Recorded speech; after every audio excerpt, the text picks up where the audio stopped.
Fala galera, beleza? Bom dia a todos, não sei que hora vocês estão vendo esse vídeo. Então deixa eu falar pra vocês, tem um probleminha aqui no painel do C3 2008, no caso esse daqui, que parece um barulhinho de água aqui atrás do painel, entendeu? Bem aqui onde tá essa rotação, aqui onde tem esses números, né, que vem aquele ponteirozinho de rotação. Eu vou ligar a luz de dentro do carro aqui, vocês vão perceber que ele vai aparecer ali, ó, e vai fazer o barulho. Repara, vocês viram? Bem no cantinho ele tentando subir aqui, tentando aparecer bem aqui, ó, para subir. Depois você não vê, você volta o vídeo e vocês observam, bem nesse cantinho, ó. Então eu acho que o problema, diz que é algum relézinho, né, que tem algum relé, alguma coisa.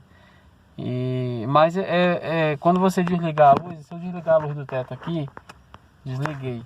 Se eu ligar de novo, ele não vai fazer, ó. Ó, liguei a luz, tá? Desliguei.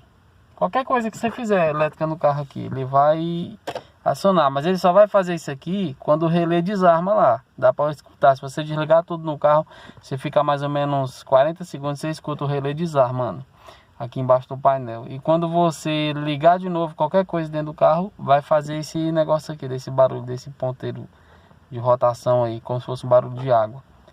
Só que a solução até agora não sei não, diz que é só um relé que não influencia em nada. Mas eu queria ver aí, se alguém tiver uma solução para isso, beleza? Valeu, fique com Deus todo mundo aí, obrigado.